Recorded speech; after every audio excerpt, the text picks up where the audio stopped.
ओम नमो भगवते वासुदेवाय। ओम नमो भगवते वासुदेवाय।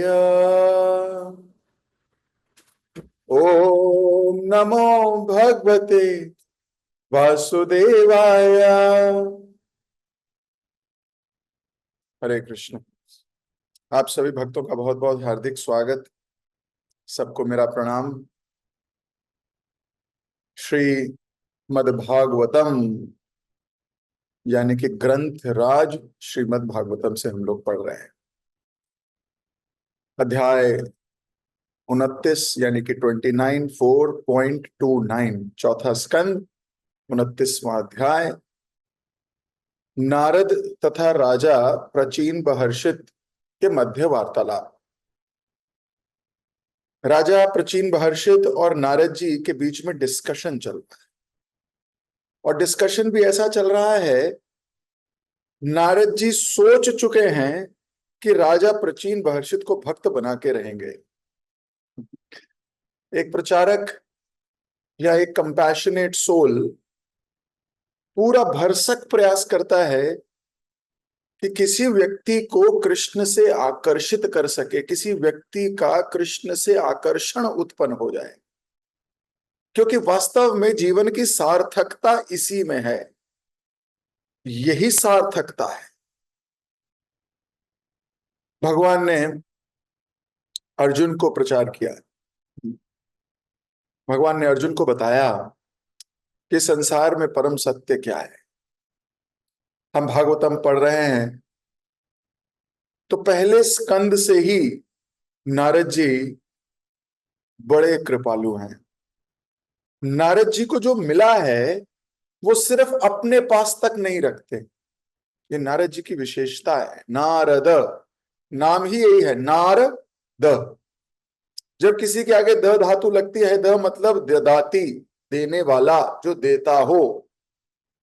जैसे हम कई बार डिस्कशन करते हैं, जलद, जल देने वाला यानी बादल, जो जल दे सकता है, जलद। ऐसे ही नारद, नार मतलब नारायण, भगवान विष्णु कृष्ण, जिनमें इतनी काबिलियत है, इतनी पावर है, इतना प्रेम है, और इतना भरसक मात्रा में कृष्ण उनके हृदय में विराजमान है। ये किसी को भी कृष्ण दे सकते हैं मन चाहे।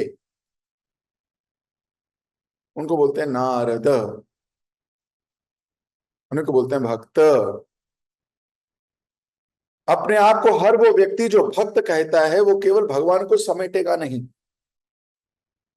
वो भगवान को बांटता है, वो भगवान के प्रति लोगों का आकर्षण पैदा करता है, कृष्ण के प्रति रुचि, कृष्ण के प्रति प्रेम, कृष्ण के प्रति आकर्षण। नारद जी अपना बहुत समय लगा रहे हैं। प्राचीन महर्षि एक ऐसा राजा है जो इंद्र तृप्ति में लिप्त है, इंद्र तृप्ति में लगा हुआ था। तो राजा ने नारद जी के सम्मुख प्रणाम किया। नारद जी ने मौका देखा कि राजा प्राचीन महर्षि एक अच्छा भक्त बन सकता है। मेरा धर्म है इसको सदमार्ग पे लेके जाना, सदमार्गी बनाना। नारद जी ने राजा प्राचीन महर्षि को ज्ञान दिया। और कैसे ज्ञान दिया? पुरंजन की कहानी सुना के। पहले डायरेक्ट नहीं बोला, पहले पुरंजन की कहानी नारद जी ने दी। धीरे धीरे धीरे धीरे उसकी जिज्ञासाएं उत्पन्न होने लगी। धीरे धीरे राजा प्राचीन महर्षि को ही पुरंजन के साथ मैच करके बिना उसका नाम लिए किसी और नाम से प्रचार करने का प्रयास करने लगे, इनडायरेक्ट प्रीचिंग। और धीरे धीरे राजा प्राचीन महर्षि का हृदय भगवान की और कथा सुनने के लिए आतुर होने लगा, शुद्धिकरण होने लगा हृदय में। यही शुद्धिकरण है। संसार के जीव माया के पीछे भागते हैं कि नहीं भागते? वो भक्त बनना चाहते हैं, लेकिन माया उनको किसी न किसी तरीके से अट्रैक्ट करती है।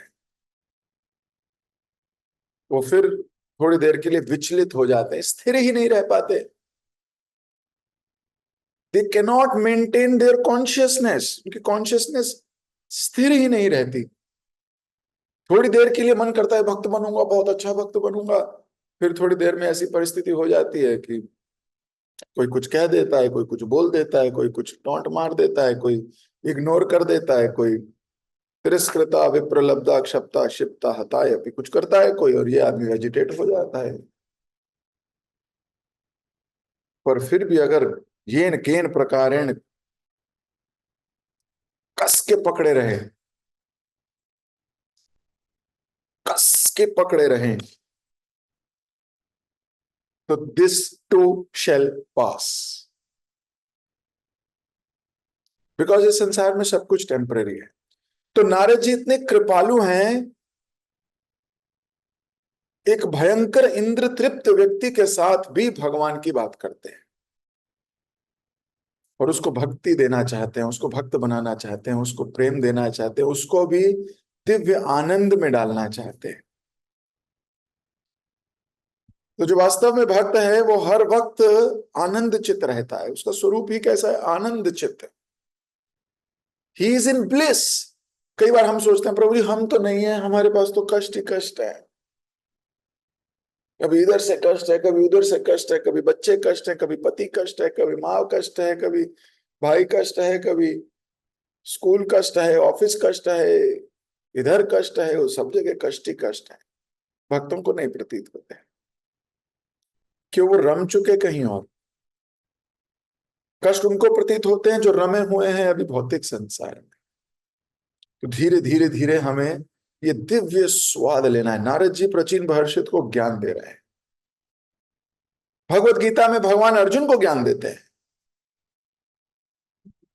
15वें अध्याय में बोलते हैं असंग शस्त्रेण दृढ़ेण छित्त्वा। असंग के शस्त्र से इसको काटना सीखो अर्जुन। असंग यानी वैराग्य, यानी कि उस एक्टिविटी के प्रति ज्यादा अटैच नहीं होना है। इंद्र तृप्ति की एक्टिविटी के प्रति अटैचमेंट नहीं पालनी है। अटैचमेंट तो पालनी है हमें गोविंद से, अटैचमेंट तो पालनी है हमें कृष्ण से, गोपाल से। यही वास्तविक अटैचमेंट है, यही वास्तविक अटैचमेंट है। रुक्मणी ने कृष्ण से अटैचमेंट बनाई, सच्ची बात है। रुक्मणी कितने कष्ट में थी, उसका तो विवाह होने वाला था किसके साथ? शिशुपाल के साथ। सोचिए,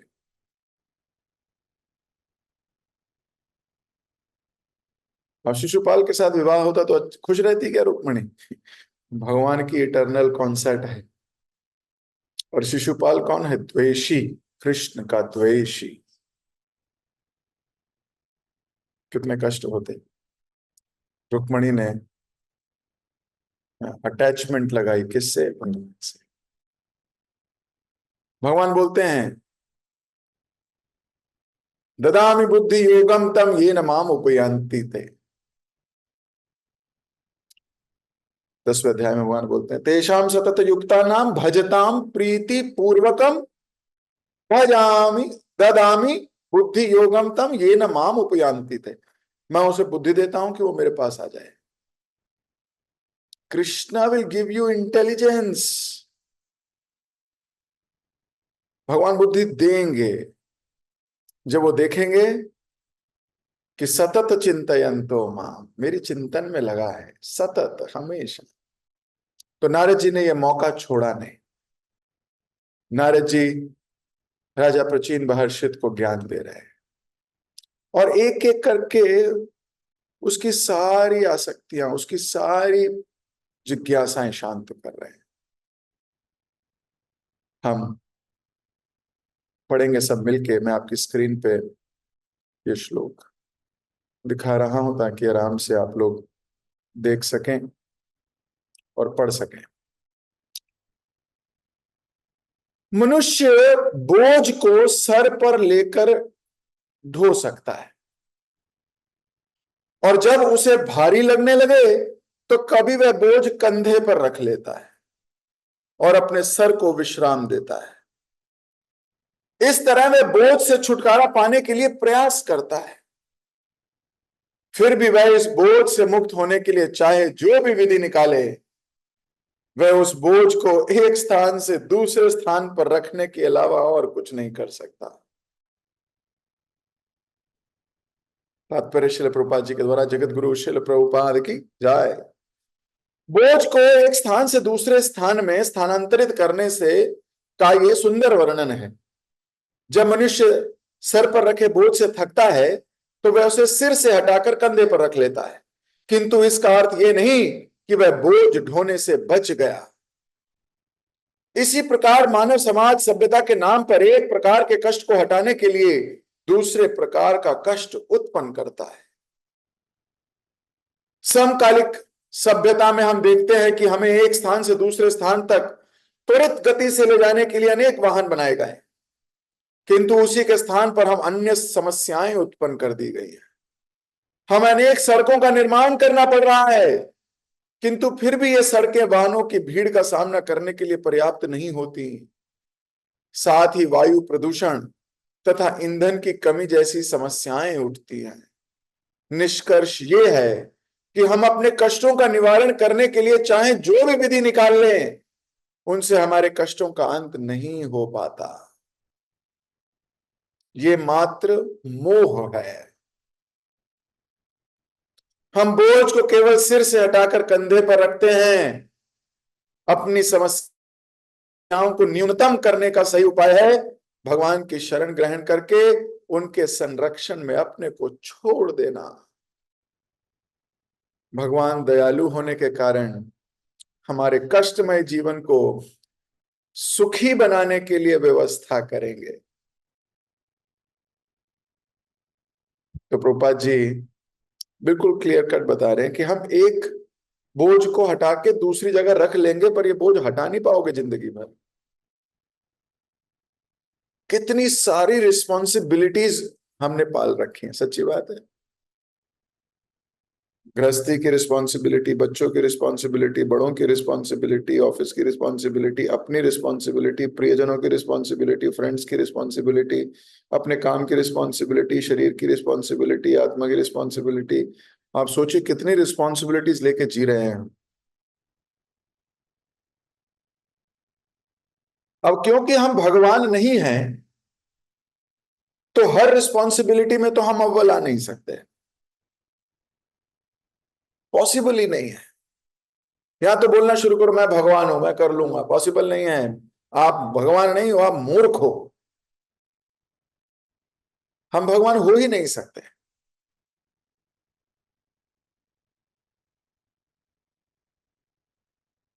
तो हम मनुष्य हैं, हम इस शरीर में आ गए इन किन प्रकार इतनी सारी समस्याएं धीरे धीरे करके हमें घेर रही हैं। जिस प्रकार गजेंद्र को वो मगरमच्छ ने पकड़ लिया था, उसी प्रकार हम भी पकड़े हुए हैं।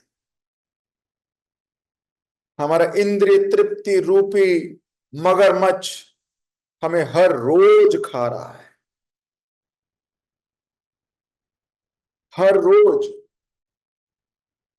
हमें पता ही नहीं लग रहा कि हम दिन ब दिन क्षीण हो रहा है हमारा बल।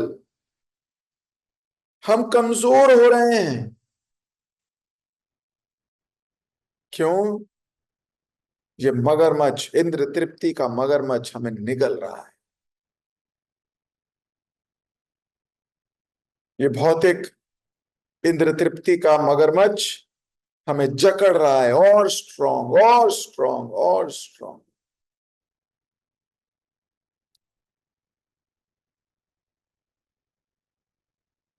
गजेंद्र, गज जमा इंद्र, गजेंद्र यानी कि हाथियों में राजा, वो है गजेंद्र। हाथियों में सर्वश्रेष्ठ है, बल बहुत है, लोग भी बहुत है, बहुत सारे हाथी हैं उसके पास, लेकिन धीरे धीरे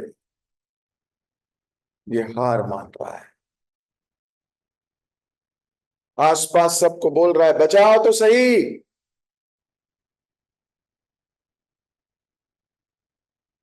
तो वहां जितने हाथी खड़े हैं वो चुपचाप देख रहे हैं, वो हम कुछ कर नहीं सकते, क्यों, वो भी पकड़े जाएंगे। तो कई लोग बचा नहीं पाएंगे, वो बस सोच सकते हैं कि हम बच जाए तो अच्छा है, बच जाए तो अच्छा है, पर बचा नहीं सकते, उतनी काबिलियत नहीं है उनकी। उधर देवता भी सुन रहे हैं कि गजेंद्र बहुत कष्ट में है, उनमें काबिलियत है, बचा सकते हैं, लेकिन इंटेंशन नहीं है बचाने की। बोले क्या बचाएं इसको, अभी टाइम नहीं है, मूड नहीं है। अल्टीमेटली जब तक गजेंद्र ने भगवान को नहीं पुकारा, कुछ नहीं हुआ। सच्ची बात है।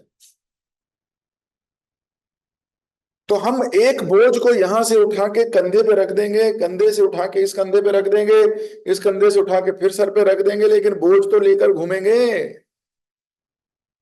एक ही रास्ता है, नारद जी बता रहे हैं राजा प्रचीन बहर्षित को, लेकिन राजा प्रचीन बहर्षित को नहीं बता रहे, नारद जी मुझे बता रहे हैं, नारद जी आपको बता रहे हैं। जब तक भागवत को या भगवत गीता को पर्सनलाइज नहीं लोगे, तब तक कहानियां हैं, चंपक की तरह नहीं पढ़नी है हमें। ये बहुत पर्सनल, हमें अपने को सोचना है, विचार करना है। माफ कीजिएगा, मैं बहुत डायरेक्ट कई बार बोलता हूं, लेकिन मेरे इमोशंस को मैं समझने का प्रयास कीजिए बस। भागवतम हमको कुछ ज्ञान देना चाहती है। प्रभुपाद जी यहां लिख रहे हैं कि समस्याओं को न्यूनतम, जीरो, न्यूनतम, बहुत कम करने का एक ही उपाय है, वो है भगवान की शरण ग्रहण करना और अपने को उन पर छोड़ देना। जब तक प्रहलाद ने छोड़ा नहीं, भगवान आए नहीं। जब तक गजेंद्र ने छोड़ा नहीं, आए नहीं। जब तक द्रौपदी ने छोड़ा नहीं, आए नहीं। हमारी प्रॉब्लम है कि हम छोड़ते ही नहीं, हम कहते बिना छोड़े आओ, अपना दिमाग चलाते रहेंगे हम। भगवान सोचते हैं जब तुम अपना दिमाग चला ही रहे हो तो मेरी जरूरत क्या है।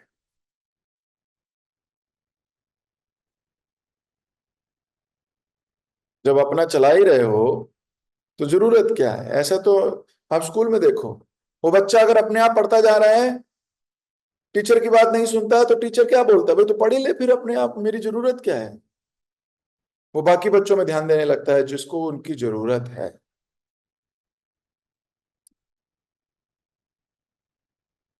तो हम भगवान को कभी बताते नहीं भगवान हमें आपकी जरूरत है।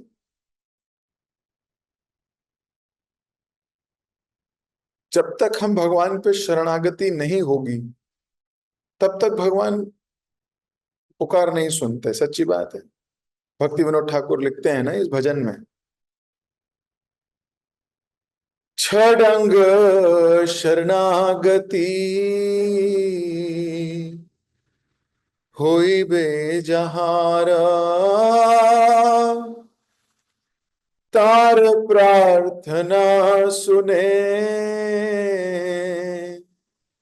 श्रीनंद कुमार।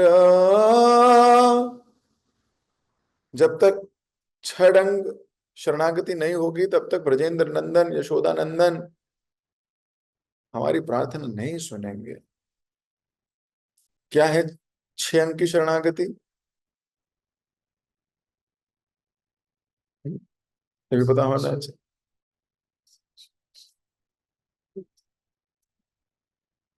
तो पता होना चाहिए हमको कौन से हैं वो 6 अंक की शरणागति, हमने बहुत बार क्लास में किया है। दैन्य आत्म निवेदना, गोप्तित्वे वराणा,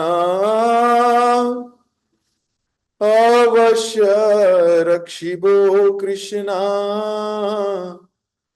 विश्वास पालन। दैन्य, आत्मनिवेदन, गुप्तित्व वर्ण, अवश्य रक्षिबो कृष्णा विश्वास पालन, भक्ति अनुकूल कार्य करीर स्वीकार, भक्ति प्रतिकूल भाव वर्जन अंगीकार। ये छह अंग, ये छह तरीके की शरणागति अगर नहीं होगी तो भगवान हमारी प्रार्थना नहीं सुनेंगे। हम रोते रह जाएंगे, हो क्यों नहीं रहा, चलता क्यों नहीं, मैं क्यों नहीं स्थिर होता, मैं क्यों नहीं ऐसा होता, मेरे साथ ऐसा क्यों होता है, ये सब सोचते रहोगे आप, सोचते रहिए। जब तक आपकी शरणागति कंप्लीट नहीं है तब तक नहीं होगा। आप बोलते रहिए मैं पास क्यों नहीं होता, मैं पास क्यों नहीं होता, मैं पास क्यों नहीं होता। अरे पढ़ेगा तो पास होगा ना, बस जमे रहने से थोड़ी पास हो जाएगा, पढ़ना पड़ेगा। इसी प्रकार भगवान बोल रहे हैं, फॉर्मूला दे रखा है ना, ये फॉर्मूला लगाओ, मैं सुनूंगा।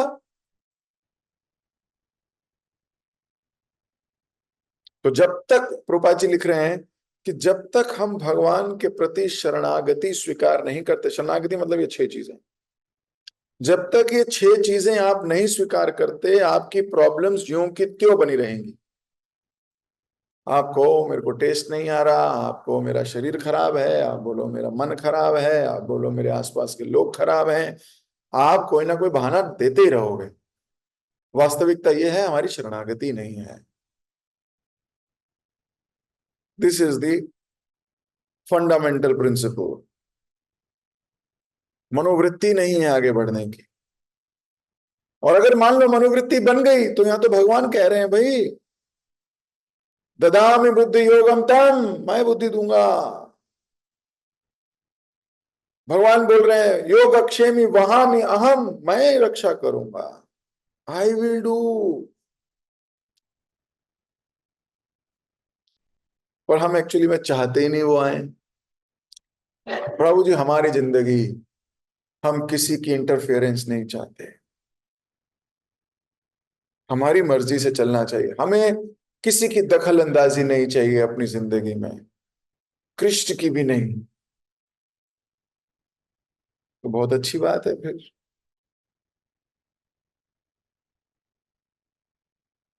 जब तक हम इस दखल अंदाजी को बुलाएंगे नहीं ना अपने घर, जब तक विनम्रता से हाथ जोड़कर गुरु चरणों में बैठ के इसको समझेंगे नहीं ना, नारद जी बहुत प्रयास कर रहे हैं हमें भक्त बनाने का, समझिए इस बात को। नारद जी पूरा प्रयास कर रहे हैं कि हम भक्त बन जाएं। सोचिए पूरी भागवतम में प्रार्थनाएं ही की गई हैं। अगर कोई थोड़ा सा भी इसको समझ ले कि हम प्रार्थना, हमें करनी चाहिए प्रार्थनाएं, हमारी प्रार्थनाओं में पुकार ही नहीं है। देखिए पहला स्कंद भागवतम 8वां चैप्टर, कुंती महारानी की प्रार्थना। अभी तो मैं उत्तरा की प्रार्थना ले नहीं रहा, मैं बड़ी बड़ी प्रॉब्लम्स, बड़ी बड़ी प्रार्थनाएं डिस्कस कर रहा हूं। ध्यान से सुनिए इस बात को, नोट करिए, पेन कॉपी है तो। पहला स्कंद 8वां चैप्टर कुंती महारानी की प्रार्थना। पहला स्कंद 9वां चैप्टर भीष्मदेव की प्रार्थना। दूसरा चैप्टर 9वां अध्याय 33वें श्लोक से 36वें श्लोक में चतुश्लोकी भागवतम। तीसरा स्कंद 31वां चैप्टर जीव प्रार्थना, भगवान से माता के गर्भ में क्या प्रार्थना करता है, जीव प्रार्थना है। चौथा अध्याय 9वां चैप्टर ध्रुव महाराज की प्रार्थना है। 5वां अध्याय 12वां चैप्टर रहुगुणा और जड़ भरत के बीच में प्रार्थना, वार्तालाप के बीच में स्तुति हो रही है भगवान की। तो पहला अध्याय स्कंद, दूसरा स्कंद, तीसरा स्कंद, चौथा स्कंद, 5वां स्कंद भी हो गया। छठे स्कंद में आ जाओ, छठा स्कंद दूसरा चैप्टर 33वां 34वां श्लोक, जहां विष्णुदूत और यमदूत के बीच में हरि नाम, ग्लोरीज ऑफ होली नेम। छठा स्कंद 11वां चैप्टर 24, 25, 26 वृत्तासुर की प्रार्थना। सोचिए, प्रार्थना ही प्रार्थना है भागवतम में। 7वां स्कंद 6ठा चैप्टर प्रहलाद महाराज की शिक्षाएं। 7वां स्कंद 9वां चैप्टर प्रहलाद महाराज नरसिंह देव से प्रार्थना कर रहे हैं। फिर प्रार्थना। 8वां स्कंद 3रा अध्याय 2 श्लोक से लेके 29 श्लोक तक गजेंद्र की प्रार्थना। 10वां स्कंद पे आ जाओ। 10वां स्कंद 2रा चैप्टर। जितने भी देवता हैं वो गर्भ, देवकी के गर्भ की प्रार्थना करते हैं। 10वां स्कंद 10वां चैप्टर 38वां श्लोक नल कुबेर और मणिग्रीव की प्रार्थनाएं 4। 10वां स्कंद 14th चैप्टर पहले से लेके 58 श्लोक तक ब्रह्मा जी स्तुति गा रहे हैं। फिर प्रार्थना। 10वां स्कंद 21वां चैप्टर वेणु गीत, वेणु की प्रार्थना। 10वां स्कंद 31वां चैप्टर गोपी गीत, गोपियों की प्रार्थना। अरे प्रार्थना ही प्रार्थना है। फिर 10वां स्कंद 52nd चैप्टर रुक्मणी की प्रार्थना भगवान से। फिर 10वां स्कंद 80वां चैप्टर 81वें श्लोक से सुदामा की प्रार्थना। आप सोचिए, प्रार्थना ही प्रार्थना है। मैं फास्ट हो गया क्या? थोड़ा नोट नहीं कर पाए होगे, पता नहीं। लेकिन मैं सिर्फ प्रार्थनाओं की, I am just telling you the importance of प्रार्थना। अभी तो बहुत सारी प्रार्थनाएं, कितनी सारी स्तुतियां हैं जिसको हम सोच सकते हैं, समझ सकते हैं, याद कर सकते हैं। पूरी भागवतम प्रार्थनाओं की किताब है। हम थोड़ा सोचें इस पे, थोड़ा समझें। हम प्रार्थना नहीं करते, लेकिन गजेंद्र कर ले, वृत्तासुर कर ले, नल कुबेर मणिग्रीव कर ले, कुंती कर ले, उत्तरा कर ले, नागपत्नी। अभी तो मैंने नागपत्नी प्रार्थना नहीं बताया, वो भी 10वें स्कंद में कालिया की पत्नी प्रार्थना करती है। इतनी स्तुतियां ही स्तुतियां हैं। तो हमें प्रार्थना करने का अधिकार है, लेकिन अब प्रार्थना करें तो भगवान सुने कैसे? तो यहां फॉर्मूला दिया है कि प्रार्थना करोगे तो भगवान सुनते कैसे हैं? भगवान सुनते हैं जब शरणागति होती है। नहीं तो आप इधर का बोझ इधर, उधर का बोझ उधर, उधर का बोझ इधर ही करते रहोगे। That's it. We will not be able to attain peace. जो शांति नहीं मिल रही ना, शांति, इसका भी प्रार्थना, इसका भी फॉर्मूला दिया प्रभुपाद जी ने। श्लोक को बोला है पीस फॉर्मूला। प्रभुपाद जी बोलते पीस फॉर्मूला। भोक्ताराम यज्ञ तपस्साम सर्वलोके महेश्वराम सहृद सर्वदेही नाम ज्ञात्वा माम शांति मृच्छति। बिना मुझे जाने शांति नहीं मिल सकती। अब आप ढूंढते रहो शांति, कहीं ऑफिस में मिल जाएगी, क्लाइंट के पास मेरी शांति पड़ी होगी, ऑफिस में होगी, घर में होगी, कहीं नहीं मिलेगी शांति। पीस फॉर्मूला इज दिस, ज्ञात्वा माम शांति मृच्छति। कृष्ण कह रहे हैं मेरे को जानने से शांति मिलती। तो हम भक्तों को बहुत प्रयास करना चाहिए। अब हम अपनी बुद्धि के बल पे भगवान को नहीं समझ सकते, नहीं समझ सकते। हम तो केवल प्रेम से समझ सकते हैं। हम तो केवल स्वीकार करके समझ सकते हैं, उन्हें एक्सेप्ट करके समझ सकते हैं, उनको भक्ति भाव से समझ सकते हैं। और कोई तरीका नहीं है उन्हें समझने का। आचार्यों के मुख से गुरुजनों ने कहा, उसको मेडिटेट करके समझ सकते हैं। अगर सोचें कि अपनी बुद्धि से, अपने विवेक से, अपनी लॉजिक से, अपने तर्क से, अपने वितर्क से, अपनी स्टडी से, अपनी स्क्रूटनाइजिंगली स्टडी से, अपने तरीके से हम समझ जाएंगे, पॉसिबल नहीं है। ये तो कृपा से ही समझा जाएगा।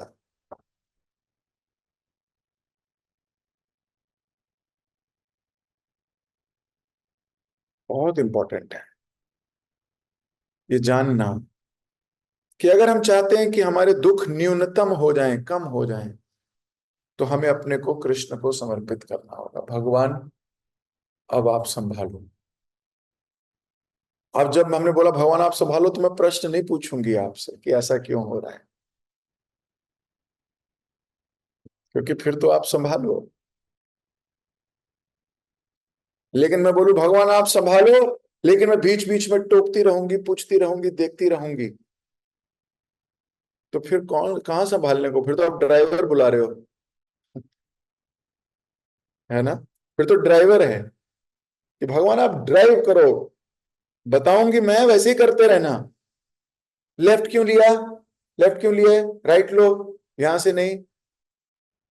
अब मान लो आपने ड्राइवर है, वो आपकी लाइफ को अभी लेफ्ट ले जा रहा है, बोल नहीं नहीं नहीं, लेफ्ट नहीं, लेफ्ट नहीं, सीधा जाना है, अभी सीधा जाना है। अच्छा ठीक है जी, सीधा चले जाता हूँ। फिर वो राइट लेने लगा, नहीं नहीं नहीं नहीं, राइट नहीं, राइट नहीं, सीधा जाओ, अभी सीधा जाना है। अच्छा जी, फिर सीधा जा रहा है, अब लेफ्ट लो बीबी जी, लेफ्ट, हाँ हाँ लेफ्ट लो, लेफ्ट लो। अच्छा जी लेफ्ट। और आप बोलो मैंने तो अपनी डोर इनके हाथ में सौंपी हुई है। तो ड्राइवर क्या बोलेगा? बोलेगा झुट्टी नंबर 1 है।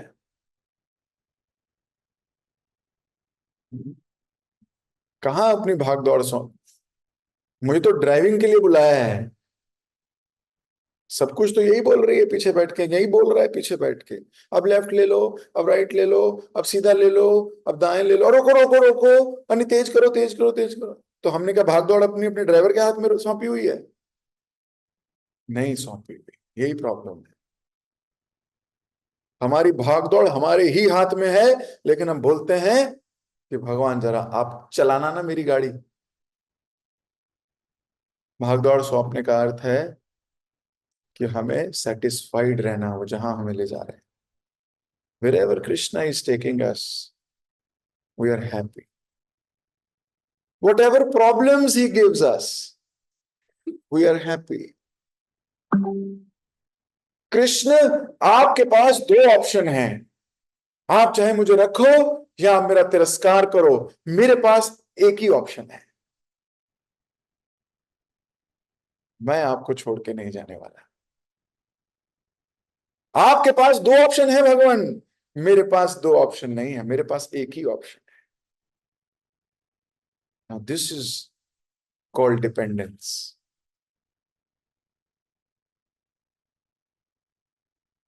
तो जब हम भगवान को सौंप देंगे, भगवान के प्लान पे हमारा फेथ होगा, हम कृष्ण का हाथ देखने लगेंगे हर परिस्थिति में।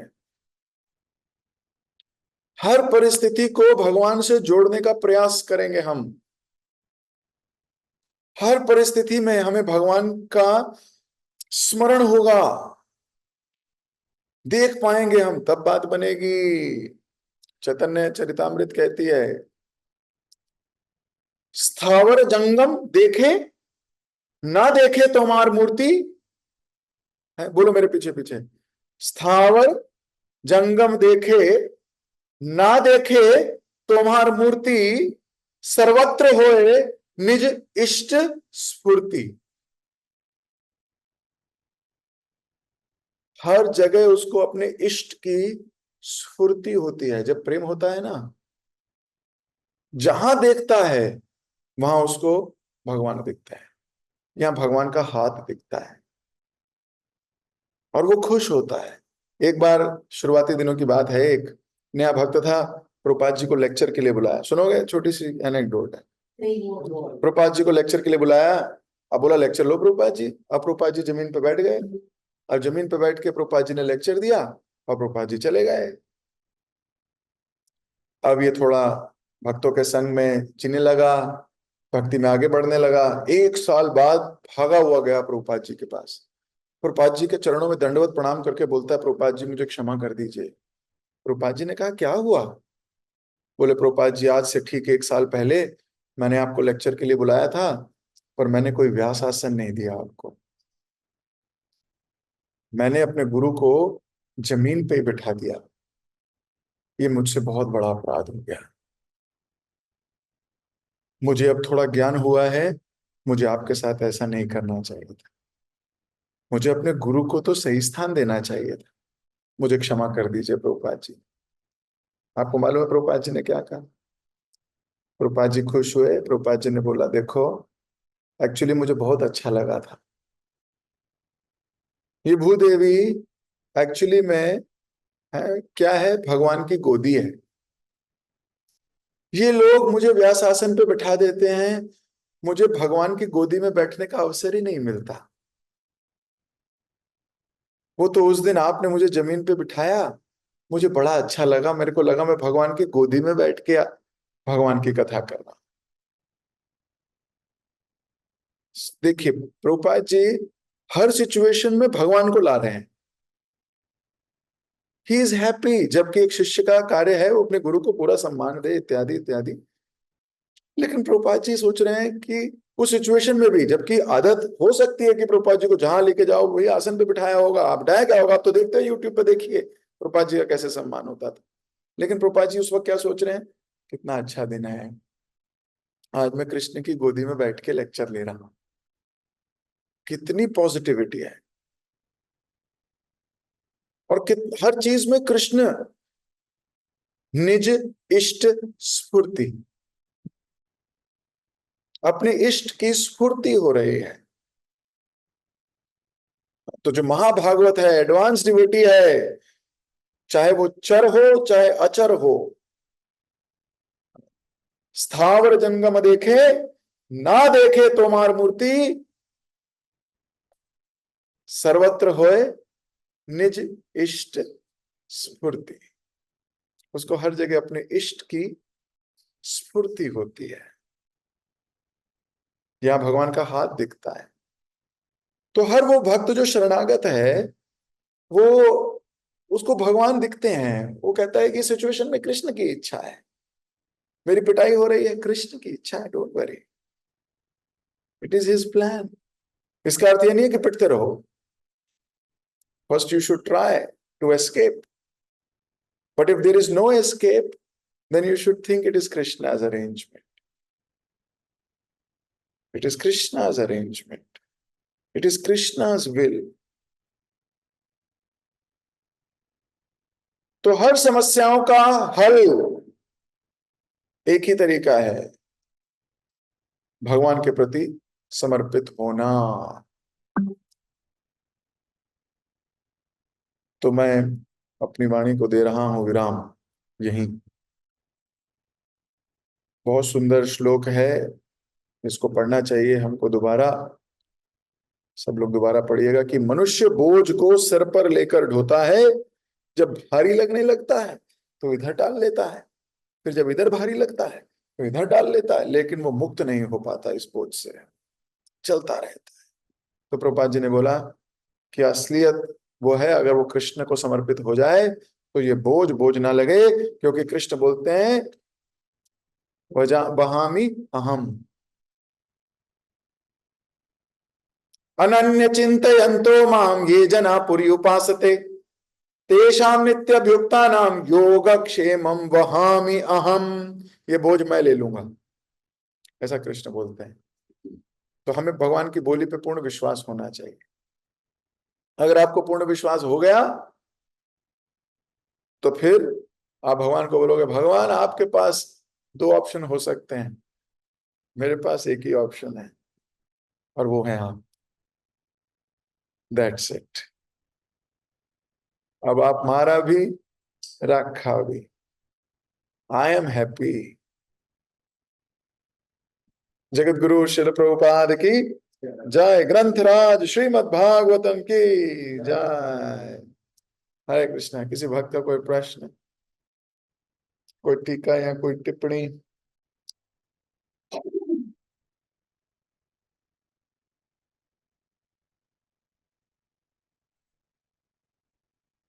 Okay, no question, clean bold. या प्रभु जी, सब हवाई जहाज था, ऊपर से निकल गया, आपने कुछ बोला क्या अभी? हम तो सोच रहे हैं कुछ बोलोगे, आप ऊपर से निकल गया, सब ऐसा तो नहीं हुआ। मुझे लगता है सब समझ में आया होगा। तो एनीवेज, हरे कृष्ण। यस, रामेश्वर मनोहर प्रभु। हरे कृष्ण। तो जब हम पहाड़ में सामान ले जाते हैं बहुत दूर दूर तक, हम यही कलर करते हैं, एक कंधे से दूसरे कंधे तो रस्सी पे पूरा। तो बाजू में कितने गहराई से तो क्लियर करा है इसको। हाँ, प्रभा जी बहुत अमेजिंग है, उन्होंने एकदम क्लियर किया कि बोझ से हट नहीं पा रहे हैं। जब तक शरणागति नहीं होगी हम इस बोझ से नहीं हट सकते। हम केवल ट्रांसफर, एक प्रॉब्लम को सॉल्व करेंगे दूसरी प्रॉब्लम आ जाएगी, दूसरी प्रॉब्लम सॉल्व करोगे तीसरी प्रॉब्लम आ जाएगी। इसलिए इन प्रॉब्लम्स को सॉल्व करने का बहुत ज्यादा दिमाग नहीं लगाना है। यस्य तुष्टा जगत तुष्टो, भगवान को संतुष्ट कर दिया तो सारा जगत संतुष्ट हो जाएगा। ये गोल्डन चाबी है, लेकिन इस चाबी पे विश्वास नहीं होता। प्रॉब्लम सिर्फ ये है, किसी को 5% फेथ है, किसी को 8%, किसी को 12%, किसी को 15%। 100%, अरे 50% तक ही पहुंचो। अपने फेथ को इंक्रीज करने के प्रोसेसेस ढूंढो। जितना विश्वास बढ़ता चला जाएगा उतने दुख और कष्ट कम होते चले जाएंगे। जितना विश्वास बढ़ता चला जाएगा उतने ही आपको कष्ट कष्ट लगेंगे नहीं। तो देखो ना कुंती महारानी क्या प्रार्थना कर रही है, विपदा संतो तशाश्वत तत्र तत्र जगत गुरु भवतो दर्शनो यत्सात् अपुनः भव दर्शनम। सोचिए कुंती महारानी क्या कह रही है, बोल रही है मेरे जिंदगी में विपत्तियां बनी रहे भगवान। आप में से कितने लोगों की यही प्रार्थना है, हाथ खड़ा करो। अरे 500-500 किलो का हाथ हो गया, उठ नहीं रहा प्रभु जी। एक भक्त ने मुझे कहा, मैंने उसे बोला, मैंने कहा प्रभु जी ये वाला श्लोक याद करते हैं। बोले प्रभु जी आप ही कर लो। तो मैंने कहा क्यों, ये वाले कह रहे कोई सरस्वती बैठी हो जिह्वा पे हो, सुन लिया भगवान ने तो। मान लो भगवान ने ये श्लोक सुन लिया, विपदा संतु शाश्वत तत्र तत्र जगत गुरु, और मेरे जिंदगी में यही आने लगी विपत्तियां विपत्तियां, भाई साहब हम नहीं झेल पाएंगे। इसलिए प्रभु जी दूसरा श्लोक दे दो याद करने के लिए। तो संसार में लोग श्लोक बोलने में भी घबरा जाते हैं कई बार ये वाला, लेकिन कुंती महारानी की प्रार्थना देखिए। कोई व्यक्ति नहीं है जो इस श्लोक को आत्मसात करने का प्रयास करे अभी, क्योंकि विपत्ति जब आती है तो बहुत हिला देती है। हम तो छोटी छोटी चीजों को विपत्ति बोल देते हैं, छोटी छोटी चीज को इतनी बड़ी कर दे, हमारा मन उस इतनी छोटी सी चीज को इतना बड़ा कर देता है।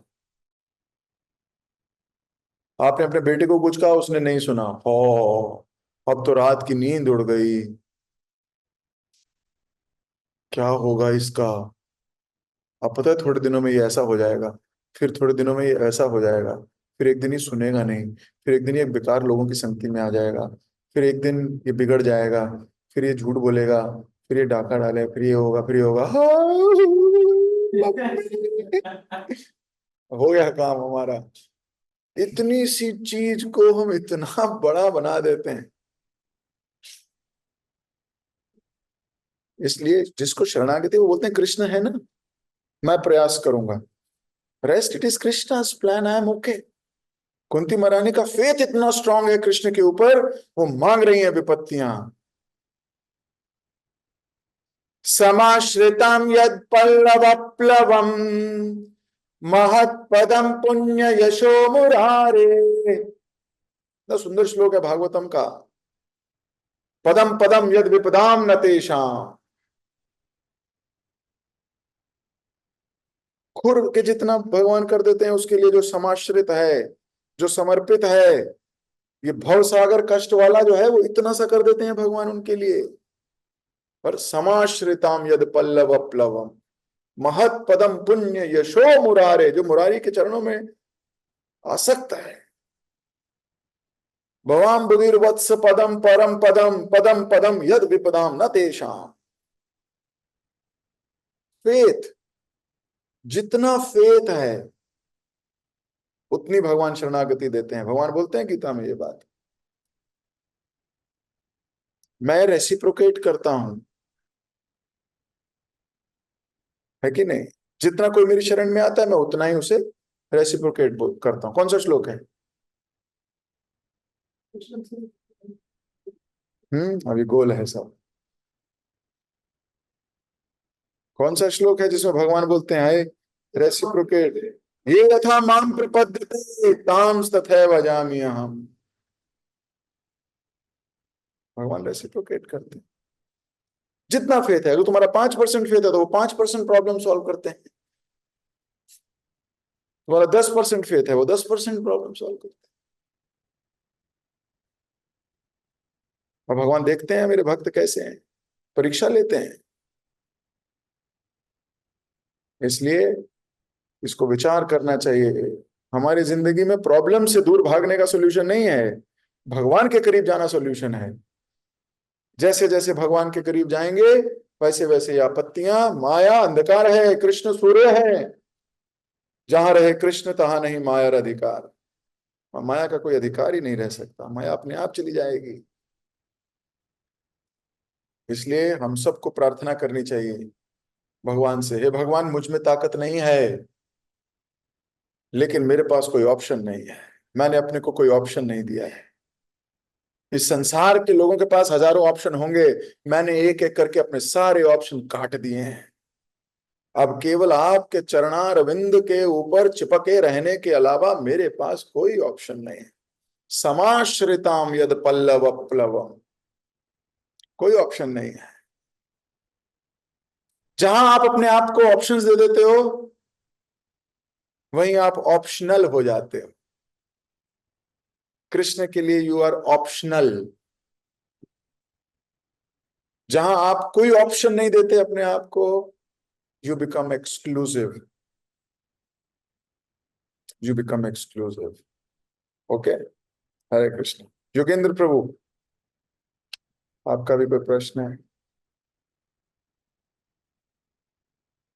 हरे कृष्णा वेदांत साहब। हाँ जी। मुझे आवाज आ रही है? हाँ जी हरे प्रभु जी। कृष्णा वेदांत।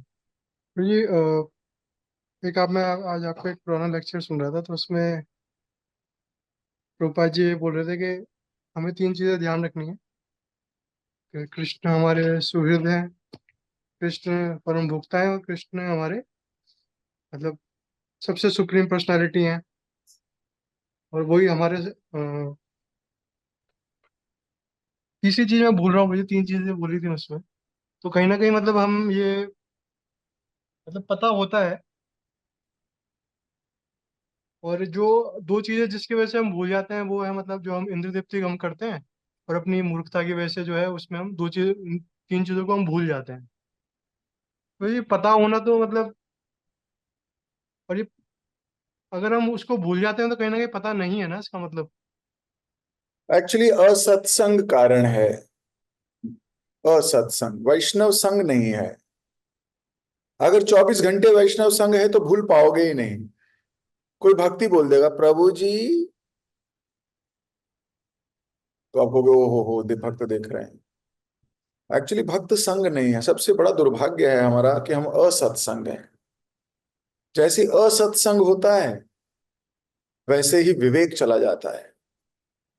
जैसे विवेक चला जाता है तो पता हो भी तो इंसान भूल जाता है, भ्रमित हो जाता है। भ्रमित का अर्थ क्या है? चीज पता थी पर भ्रम आ गया, डाउट आ गया कोई, या किसी और चीज में एब्जॉर्ब हो गए। तो ऐसा होता है बहुत बार। तो पता होते हुए भी, जैसे मान लीजिए ये श्लोक याद भी है आपको तो भी भूल जाओगे। क्यों? क्योंकि भक्तों के साथ नहीं है। और अगर भक्त होंगे साथ तो कोई ना कोई याद दिलाता रहेगा। जैसे आप कभी यात्रा में जाते हो, 2 दिन की यात्रा है, आपको बहुत थोड़ी देर के लिए कुछ मटेरियल चीज याद आती है, याद ही नहीं आती। यही याद आता है, ओहो वहां भी दर्शन करने हैं, अभी वहां जाना है, अभी अभी कोई क्लास होगी, अभी कुछ सुनेंगे, अभी कुछ भागवतम से सुनेंगे, अभी कोई ऐसा लॉजिकल पॉइंट आ जाएगा, अभी कुछ ये हो जाएगा, मजा आ जाएगा। या आप भक्ति में लगे रहते हो। वहीं आप जब घरों में होते हो या ऑफिस में होते हो या बाहर मटेरियल वर्ल्ड में होते हो तो कभी कभी कृष्ण याद आते हैं। एब्जॉर्ब हो जाते हैं, ये प्रॉब्लम सॉल्व करनी है, बॉस ने बोला ये प्रोजेक्ट बना के दो, अभी के अभी दो, ये वहां पे क्लाइंट साइड पे प्रॉब्लम आ गई, अभी ये आ गई, वहीं एब्जॉर्ब हो जाते हैं। तो भगवान ने गीता में अर्जुन को बोला मम स्मरणे युद्ध च, कि अपना ऑफिस का काम करते रहो पर मुझे स्मरण करते रहो। अब कोई स्मरण कराने वाला है ही नहीं। जो हमारे साथ नित्य रहता है वो है हमारा मन, पर मन तो खुद ही एब्जॉर्ब है, तो स्मरण कराएगा कौन?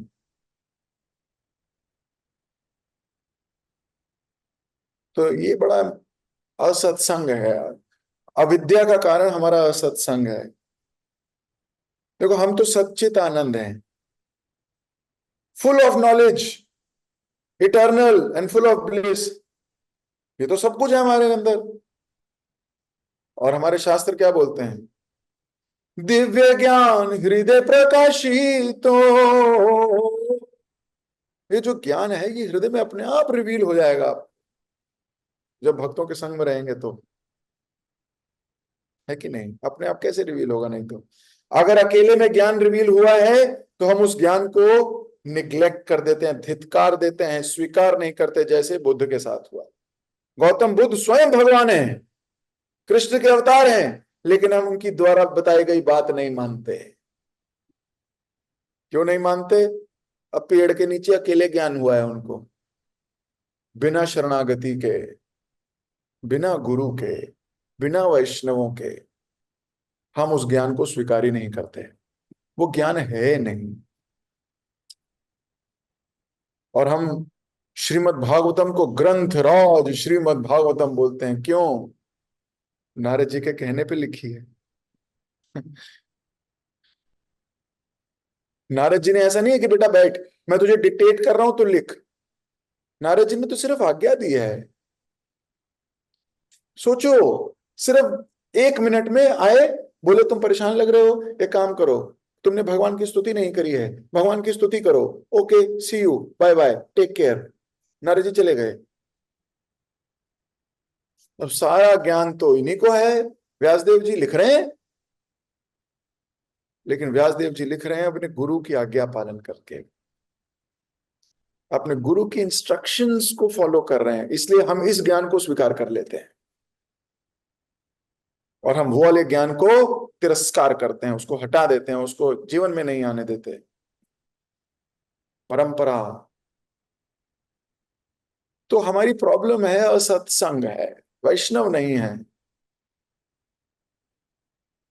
यहां वैष्णव हैं तो उनका संग ज्यादा नहीं है। ध्यायतो विषयान पुंसान संगस्तेषु उपजायते, संगात संजायते कामात, कामात क्रोध विजायते। तो हमने संग किसका किया है? मटेरियल चीजों का, जिससे काम वासना जागृत हुई है। काम वासना जागृत हुई है तो क्या हुआ है?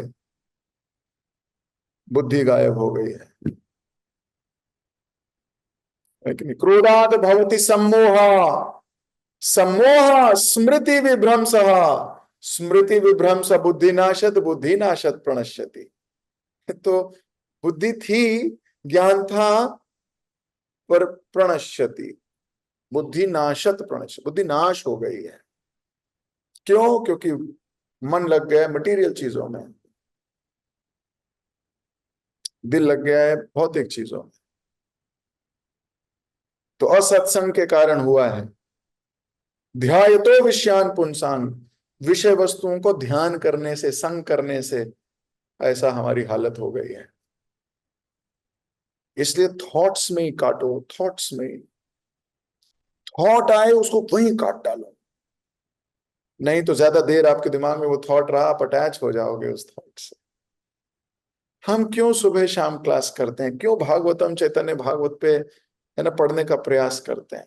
ताकि कुछ देर के लिए ऐसे थॉट्स हमारे हृदय में ना आए, हमारे को डोज मिले पूरा दिन जीने की, मेडिटेट करने की, ताकि हम भौतिक चीज को देख के डर जाएं कि नहीं मुझे नहीं समझना अभी, मेरे को नहीं दिमाग लगाना है इसमें अभी। This is the whole purpose of Vaishnav Sangh. लेकिन हम जब संग नहीं करेंगे और सोचेंगे मेरे को सब ज्ञान हो गया, तो ज्ञान तो भूलने के लिए, भूल जाओगे। बुद्धि नाशत प्रणश्यति, बुद्धि नाश हो जाएगी। 15वें अध्याय में तो भगवान ने बोल ही दिया, मत्ता स्मृतिर ज्ञानम अपोहनम च। मैं देख रहा हूं तू एफर्ट ही नहीं मार रहा, एफर्ट ही नहीं मार रहा तो अपोहनम च, जितना ज्ञान है मैं वो छीन लेता हूं। फिर क्लास में क्वेश्चन पूछा जाएगा तो जवाब दे दोगे, लेकिन जिंदगी में जब प्रश्न पूछा जाएगा तो फिसड्डी हो जाओगे। क्यों? भगवान ने अपोहनम च, भगवान ने बोला मेरे से ही आता है भाई, मैं देख ही नहीं रहा तेरा effort, I don't see your effort. तो समझ आ रहा है योगेंद्र प्रभु? जी भाई। सो आपके माध्यम से मैंने ब्रॉड आंसर दिया। आपका प्रश्न थोड़ा स्पेसिफिक था, मैंने थोड़ा ब्रॉड किया उसको, ताकि सब लोग इसको लाभान्वित हों और मैं खुद भी इससे लाभान्वित हूं। ओके। आपने मुझे एक चीज और बोली थी कि मतलब जैसे भगवान ने तो एक युगों में ये जो है ज्ञान हटता है, ज्ञान मतलब युग युग में जो है कम होता रहता है, लेकिन हमारी तो घंटों वाली मेमोरी है। मिनटों में भूल जाते हैं, घंटों में भूल जाते हैं। तो बड़ा मेरे से रिलेट कर पा रहे थे, बिल्कुल सही बात है कि लेक्चर के बाद सब गायब हो जाता है। इसीलिए छोटे छोटे ग्रुप्स होते हैं। जब लेक्चर खत्म होता है ऐसे छोटे छोटे कई ग्रुप्स बने हुए हैं। वो चार भक्त तीन भक्त एक दूसरे से बात करते हैं। हाँ, कोई श्लोक प्रभु जी ने आज कौन सा श्लोक बोला था, चलो लिख लेते हैं, है ना, अब तू मुझे याद कराइयो, मैं तुझे याद कराऊंगा, है ना, हम अगले हफ्ते तक ये श्लोक याद कर लेंगे। तो क्या हुआ? They are now continuously meditating. अच्छा, तुम्हें कौन सा पॉइंट अच्छा लगा? अरे मुझे तो ये वाला पॉइंट अच्छा लगा। हमारे पास अगर ऐसा कोई भक्त संग नहीं है तो हम घंटों में भूल जाएंगे, लेकिन अगर कोई भक्त संग है तो हमें वो भूलने नहीं देगा। हाँ, शर्त यह है कि इतना समय इन्वेस्ट करना पड़ेगा, ये प्रायोरिटी होनी पड़ेगी हमारी, कि मेरी जिंदगी की ये प्रायोरिटी है। तो भक्त फिर से भक्त आ जाएंगे, फिर भक्त संग वो डिस्कशन करेंगे कि मुझे तो ये वाला पॉइंट बहुत अच्छा लगा, ऐसा लगा आज तो प्रभु जी ने मुझे थप्पड़ मारा है ना। कोई ऐसे भी बोलते हैं, प्रभु जी आज तो सारा लेक्चर मेरे ऊपर था, है ना, आज तो मुझे लगा ये मेरे लिए है, मैं इसको पकड़ूंगा प्रभु जी, अब मैं सुधारूंगा अपने आप को, थैंक यू। ऐसे करके चार पांच लोग, दो तीन लोग, एक भी हो अगर आपके साथ, तो आपका उद्धार होना निश्चित हो जाता है। कोई तो हो जिससे बात करें, फिर लेक्चर के बाद आपने उससे बात करी, प्रभु जी आपने क्या सीखा, मैंने ये सीखा, 3 मिनट 4 मिनट। अच्छा चलो टारगेट लेते हैं ये वाला, हम भी इसको अप्लाई करके देखेंगे। तुम देखना तुम्हारे जीवन में कभी इस पॉइंट को लेके इस हफ्ते में कुछ आया, मैं देखूंगा मेरे को लेके इस पॉइंट को लेके कुछ पूरे दिन में आया या हफ्ते में आया, and then we will discuss again, I failed या I succeeded. So when this type of conversations, जब इस प्रकार की वार्तालाप भक्तों में होने लगती है, जब इस बात की प्रतिस्पर्धा भी आने लगती है स्पिरिचुअल, जब इस बात के प्रेरणा मिलने लगती है एक दूसरे के साथ, तो समझो भगवान अब आपको भूलने नहीं देंगे। Then you are in the right frame, आप एकदम सही फ्रेम में आ जाओगे। लेकिन आप बात करते हो कुछ और ही बात करते हो, लेक्चर तो प्रभु जी लेक्चर में था, अभी तो मेरे को ये बात करनी है आपसे, लेक्चर तो खत्म, वो तो हो गया प्रभु जी, मुझे ये बात कर, इसका मतलब it is not in your consciousness, neither you want it to be in your consciousness. तो वो क्या होगा? वो केवल लेक्चर के समय तक जीवित रहेगा, लेक्चर के समय स्विच ऑफ, लेक्चर के जूम ऑन जूम ऑफ। तो ऐसी भक्ति ऑन भक्ति ऑफ, यहां पे फंस जाओगे। इसलिए उसे एक गाय की तरह जुगाली करना है, जुगाली। आप जितने भी शास्त्र पढ़ते हो, अगर कोई एक व्यक्ति नहीं है उसे बताने के लिए, यू विल लूज इट। क्योंकि मस्तक में तो कुछ रह नहीं सकता हमारे जब तक बांटे नहीं। तो हम जो सुन रहे हैं, कोई एक जीव को पकड़ के उसे जरूर बताइए, जरूर बताइए आज हमने ये सुना, आज हमने ये पढ़ा, तब तो आप प्रगति कर पाओगे। नहीं तो ये प्रश्न 10 साल बाद भी आपका होगा कि प्रभु जी कुछ याद नहीं रहता, 1 घंटे में भूल जाते हैं। ये प्रश्न आज है, स्वाभाविक है, मान लेता हूं, लेकिन क्या ये प्रश्न 10 साल बाद भी होगा? अगर ऐसे ही रहे तो होगा। और अगर आपने कुछ तब्दील किया, आपके मतलब आपका नाम नहीं ले रहा, सभी के लिए कह रहा हूं, अगर सब ने कुछ बदलाव किया अपनी जीवनचर्या में, सी, किसी ने सही कहा है, success is not in events, success is in daily habits. Success कोई एक दिवसीय योजना नहीं है कि एक दिन मिल जाएगी, रोज की छोटे छोटे एफर्ट का फल है। अब जैसे मान लीजिए मैं कुछ श्लोक बोल रहा था, तो आपको क्या लगता है ये 5 मिनट में याद हो गए होंगे? बताइए। भाई गीता मैंने नहीं लिखी, ना ही भागवतम मैंने लिखी, लेकिन कुछ समय लगाया होगा, इनके साथ बहुत देर बैठ के मेडिटेट किया होगा, किसी भक्त के साथ डिस्कशंस किए होंगे, याद करा होगा, याद कराया होगा, या अपने साथ ही किया होगा घंटों रियाज। सच्ची बात है। तो समझने की बात है ये, थोड़ा प्रयास करना पड़ेगा। और जब मेरे जैसा मूर्ख कर सकता है तो आप जैसे क्वालिफाइड लोग क्यों नहीं कर सकते? सब कुछ कर सकते हैं। शिल प्रपात जी की इस मूवमेंट में हमको सब कुछ याद रह सकता है, प्रोवाइडेड भक्तों से हम संरक्षित हैं। हमारे पास भक्तों से भक्ति की बात करने का समय है, भक्तों से भक्ति की बात करनी है, इधर उधर की बात करके नहीं छोड़ना है। कोई तो भक्ति की बात हो, कोई तो प्रेरणादायक बात हो।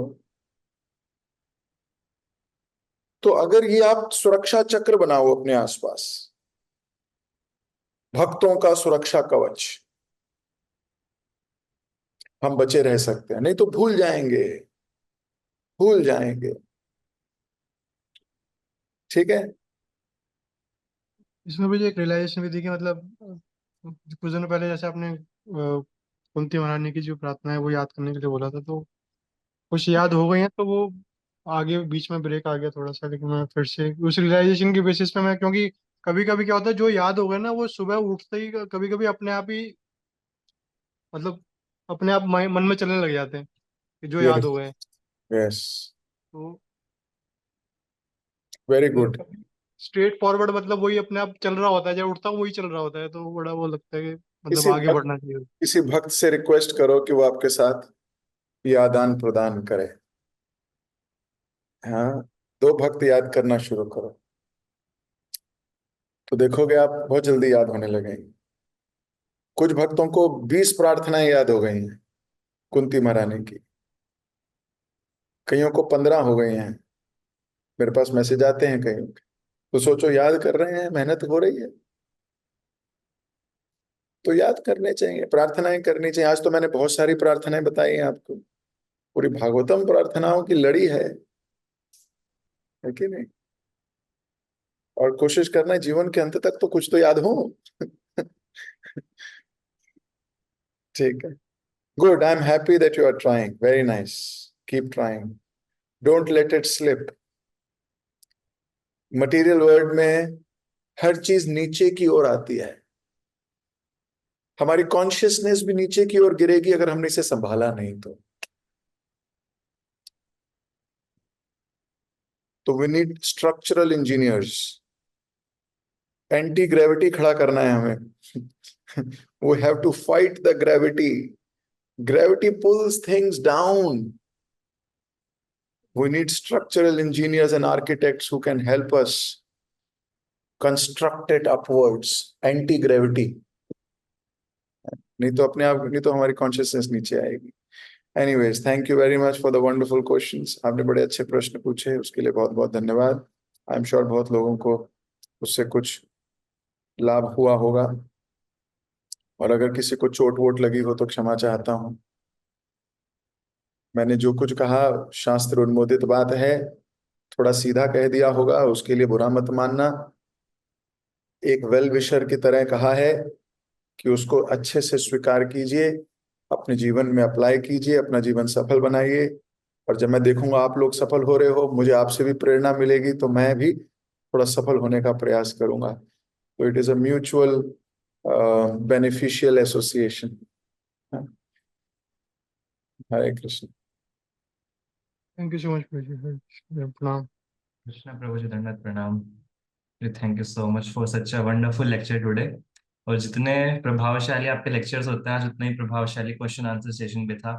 It was literally an motivating force हम सब के लिए, और हम सबको कुछ ना कुछ बल मिला है, मुझे पूरा विश्वास है कि मिला होगा क्वेश्चन आंसर्स के बाद।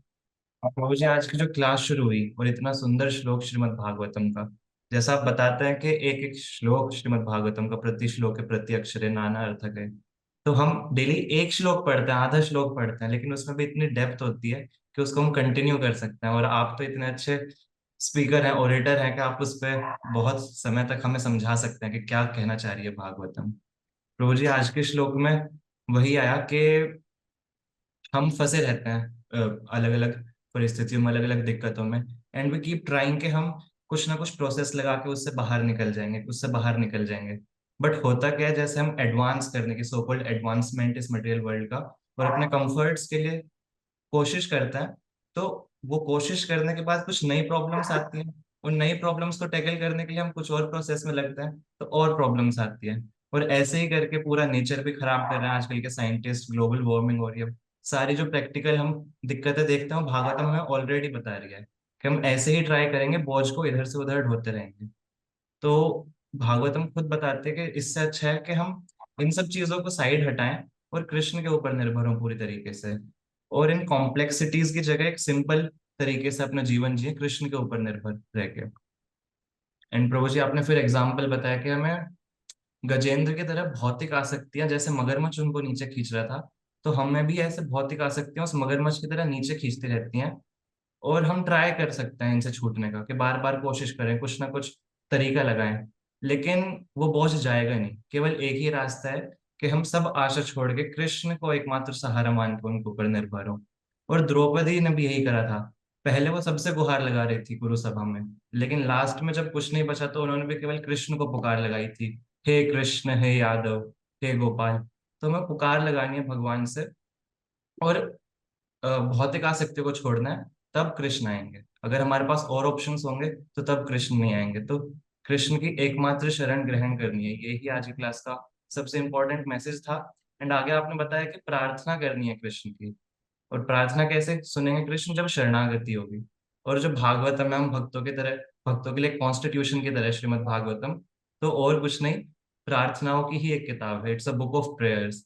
तो आपने तो बस एक झलक दी इतनी सारी स्तुतियों का नाम बता के, इतनी जल्दी लिख तो नहीं पाया, बट आपने कुंती स्तुति के बारे में बताया, भीष्म स्तुति के बारे में बताया, चतुश्लोकी भागवत, गर्भ स्तुति, ध्रुव स्तुति, और फिर हरि नाम की महिमा के बारे में आपने बताया, प्रहलाद महाराज की 7वें स्कंद में प्रार्थनाओं के बारे में आपने बताया, फिर आपने गजेंद्र की स्तुति के बारे में बताया, और 10वें स्कंद में तो आपने इतनी सारी प्रार्थनाएं बताई, नाग पत्नियों की प्रार्थना, भगवान के गर्भ की स्तुति जब करी गई देवताओं द्वारा, मणिग्रीव नलकुबेर की प्रार्थनाएं, ब्रह्मा जी की स्तुतियां, बहुत सारे वेदों द्वारा स्तुतियां जो करी गई। तो आपने बहुत सारी स्तुति बताई, और हम सबको प्रयास करना चाहिए कि भगवान की स्तुति करें, भगवान को प्रणाम करें। और जब आप इन सब स्तुतियों का नाम ले रहे थे, तो सुन के एक थॉट आया था मन में कि प्रार्थना और कुछ नहीं है, बस भगवान को प्रणाम करा जा रहा है बारंबार, क्योंकि प्रार्थनाओं में वही शब्द आते हैं, नमः, प्रणाम, प्रणमामि, नमस्ये, नमस्ते, भजे, प्रपद्ये।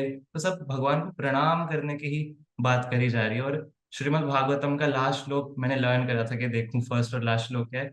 तो उसमें लास्ट श्लोक में वेद व्यास जी यही बताते हैं कि नाम संकीर्तनम यस्य सर्व पाप प्रणाशनम, प्रणाम दुख शमनम, तम नमामि हरिम परम। तो नाम और प्रणाम, यही दो मात्र आशा हैं जीव के उद्धार के लिए। और जो स्तुतियां हैं श्रीमद् भागवतम के, जो हमारा कॉन्स्टिट्यूशन है भक्तों का, उसमें हमें प्रणाम करना सिखाया जा रहा है भगवान को स्तुति ऑफर करने के द्वारा। तो हम सबको कोशिश करनी चाहिए कि आपने जो हमें राय दी कि हम स्तुतियां लर्न करें, भगवान को ऑफर करें। इतना अच्छा चतुर्मास चल रहा है, आगे कार्तिक आने वाला है, तो हम सबका प्रयास होना चाहिए कि कुछ ना कुछ नई स्तुति भगवान के लिए याद करें। भगवान को भी हमें वैरायटी दिखानी है कि भगवान, हम आपके लिए कुछ ना कुछ नया लेके आ रहे हैं हर बार। तो कुछ ना कुछ स्तुति आपके आगे से हम सबको पकड़नी चाहिए और याद करनी चाहिए, ताकि भगवान को ऑफर कर सकें। तो थैंक यू सो मच प्रभु जी, बहुत अच्छी क्लास थी, बहुत अच्छा क्वेश्चन आंसर सेशन था। और आप सब भक्तों को बहुत बहुत धन्यवाद, और प्रश्न पूछने वाले भक्तों को बहुत बहुत धन्यवाद। तो हम सब प्रभु जी का धन्यवाद करेंगे एक बार हरे कृष्ण महामंत्र बोल के। Hare Hare Krishna Krishna Krishna Hare Hare, Hare Hare Ram Ram Ram Hare Hare. Ram Hare Hare. Thank you so much प्रभु जी, हरे कृष्णा, दंडवत प्रणाम। हरे कृष्णा, दंडवत प्रणाम।